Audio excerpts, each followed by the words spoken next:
what I tend to do when I go through some kind of traumatic experience is I put those feelings into a box. I shove that box very deep into the back of my head so I don't have to think about it, and I go on with my life.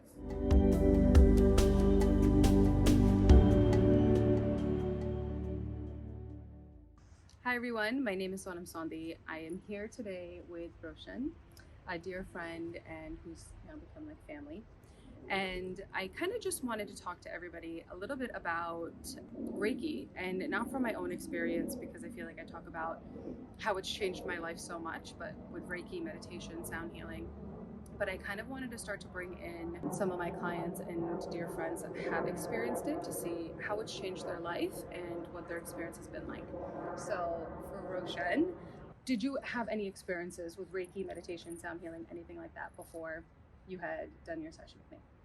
I had, of course, being of Desi descent, I heard a lot about it, meditation, yoga, how that is all good for you and that I have to do it on a regular basis and that it's something that needs to be done. And of course, I didn't do any of it before this, because it was forced into my life. And I heard of Reiki a little bit, and I thought it was interesting because it wasn't the traditional therapist-client type of relationship. There was more involved, and that intrigued me. And the way you positioned it to me too, I thought it was pretty cool, even though I had no idea what it was actually going to be like. Yeah, I feel like that's like with like haldi and turmeric and everything. It's like our parents can tell us a million times that like haldi is so good and eat turmeric and blah blah blah, and then finally it comes into a bottle and some scientist says it's the best thing for you, and we're like, oh, mom, did you know the benefits of haldi? Um, so what made you want to do your first session then? There was a lot going on in my life at the time, and I was curious. I was very curious because the way you also described it seemed like I had some to gain out of it. Yeah. And I was looking for some change in my life, and I thought, might as well give this a shot, and we'll see what happens. And so I did. So my experience of the first session is always different because I'm the onlooker and I'm seeing what you're going through and what we're doing. But from your experience, from the minute you lay down, the scents, the sounds, everything that was going on, what was it like for you? It felt like I was going into a massage. It was great. There was a big thing for me to lay down on, really nice smells, really calming sounds. The lights were dark. It felt like I was going to massage, and I was ready for just a calm and serene experience. With not really expectations, right? Like I don't even think we had like an intention or anything of like, this is what I want to work on or bring up. Like I think you just laid out. Right. So what was it like during the session, mentally, emotionally, or physically? Like, do you feel like you were present there the whole time? Did you just fall asleep? I felt like I was one with my own, and I mean that in the sense where my mind and body were just together, because I didn't really feel my body. I kind of felt like I was floating on that table, to be quite honest with you. And during the course of the session, I was definitely going in and out in terms of consciousness. I was physically there for some time. It felt like I was sleeping for some other times, but it wasn't really sleep. I later learned that that's what meditating feels like, and that I was just going in and out of meditative states. But it felt quite nice during the course of that to feel free. Yeah, a lot of people will explain meditation as, you're observing the mind, observing the body from a higher perspective, and then eventually you detach from the mind and detach from the body, and you experience this like stillness and silence, but you're not asleep. So even if, there's many people that don't necessarily want to work on things, but they just experience deep states of relaxation and meditation through it. So in the session, I know that you kind of got up afterwards and there was like this period of silence where you really needed some time to kind of just gather what you had gone through, and you were really serious and really silent. And then I had a really emotional time. I was crying a lot, and I was recounting what I was experiencing. And I think that's when I first started to really understand that I was an empath. And in my sessions, I feel what the person's feeling on a mental, emotional, physical level, and I can kind of see things that are coming up and what you've gone through. And as I was recounting them, I never knew you actually had gone through any of this, because you've always come off as this like crazy, happy, chipper guy. And I was just like, where is all this coming from? Like, I was shocked and just kind of explaining it of like, I don't know what all this is, but this is what I'm feeling. And then later you told me that's what you were kind of experiencing as well. Definitely.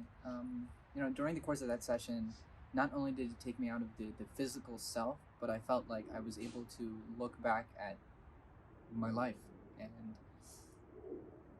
take a look at some unresolved things that had happened in the prior, and take a look at some pain that I had gone through that I hadn't really processed. What I tend to do when I go through some kind of traumatic experience is I put those feelings into a box. I shove that box very deep into the back of my head so I don't have to think about it, and I go on with my life. And I continue to just try to be happy in the moment and live things out as if nothing had ever happened before. Yeah. But that session had taken me, and it forced me to open all of those boxes at the same time, and then really feel what I was feeling. And it's things that I should have felt and processed a long time ago, and I was not ready for that. So when I got up off the table, I completely shut down. I was silent. I could barely make eye contact with you, because I had also seen that it took a toll on you. So not only was I feeling those feelings again, you were too. Yeah, I think that in itself was hard for you, because you so never want to be a burden on anybody, and it was so hard for you to be vulnerable and ask for help. And now me re-encountering everything for you was like, you really can't deny any of this now. Like, this is fact. And so how that happens is not this like crazy mystery, but everything that you go through in your life is not only processed in the mental mind, but in all layers of your existence, mentally, emotionally, physically, spiritually, energetically. And so when something's not fully processed, you can scan the body, you can feel the body on an emotional and physical level, and be able to pull up those memories and see where the lack of ease or the imbalances of the energetic body is and what's caused them. And sometimes that can be painful, right? Like, you don't expect any of that, but it's important to start to deal with those things when you're ready, which took you some time too. I feel like you ignored me for a while of like, I'm not coming in for another session right now. But I was just checking up on you of like, well, what's going on? Yeah. And right, you have to be ready to accept help, Yeah. to then improve and make yourself better for the future and make yourself better for the present.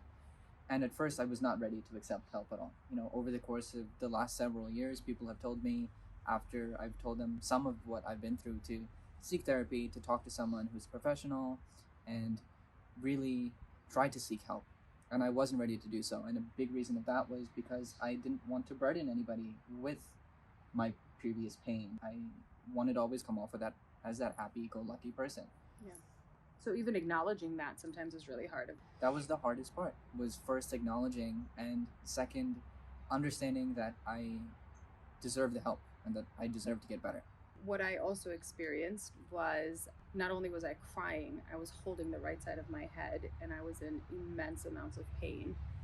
It was excruciating pain, if you want to talk about that. So last May, I came home from work one day. This regular day, it was me and my sister hanging out, waiting for my mom to get home, and I had a seizure. And I've never, had one before, anything of the like. I wasn't diagnosed with, epilepsy or anything like that. And then my sister called 911. We went to the hospital, and that's when I found out that I had a brain tumor. And it was a shock, because there's no genetic past in my family of anybody with, anything to do with the brain. So it hit us all very hard. So from May to when I had my surgery in July or June, again, fuzzy, I lived on, and I had this gnawing pain in my head, towards the left side of my head, of where the tumor was. Yeah, and so for me it was opposite, because it runs opposite parts of your body. So I was feeling it on my right. So that was not only a physically tough time for me, but of course a mentally rough time, because I didn't know how to process that. I certainly didn't know who to talk about that to, because how many people have gone through that? Yeah, and so like I the just fear of internalized all of it. Yeah, it's like you don't want to talk to your parents, you don't want to scare them, you don't want to deal with what's going on or the uncertainty of the future. That was a dark hole that I led myself down. Bringing that back now, a couple days ago, and we even talked about this shoot, you thought we were going to do a trial run, but I was like totally ready to shoot that day. And a part of you, due to the tumor, didn't remember the full effects of the first and second session. And I know that once we started kind of recounting what happened that day, you kind of went right back into that. Like, you became quiet, serious, and emotional, and just like the 5-minute conversation of like, I was just like, look how far you've come, and like, remember this, and like, you went zoom, and I was like, well, what just happened? But I was recounting it so like intensely because I was like, oh, he doesn't remember. And so what happened then? So I didn't, of course, exactly remember each step of that session physically, like what we did, what happened during the session, what you used in terms of your tools, but I remembered how I felt before, during, and after. And as we talked about that and really went through what happened during that session, I felt those same feelings again. And I was caught off guard when it happened because I was feeling not that same level of pain, because of course from last year till now I have processed a good amount of it, but again, it's a continuous process. There's still more to be done. That session put me on this, the right path, definitely, but there's still more work that I need to do. And having that conversation with you brought that to light. And it really made me feel. So I feel like there's two parts to that, because sometimes people will have this conversation with me of like, we're not all completely interconnected, or like your thoughts, or like trauma doesn't completely need to be processed, or like you don't have to relive things and like just let it go. But trauma is not always this like horrible thing like murder and whatnot, but trauma is anything that your physical body and emotions are not ready to process as they are experienced. So anything that catches you off guard, that you're like, I'm not ready for this, and you put up a wall and you shove it in that box, is considered trauma, for me at least.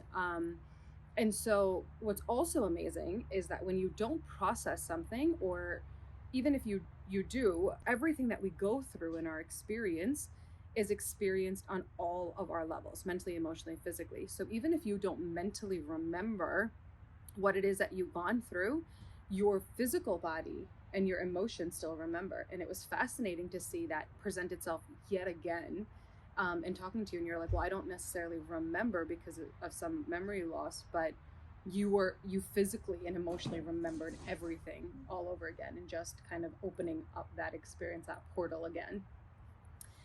And I think another really interesting part to that is that, like you said, it's continuous work, because people don't remember how far they've come.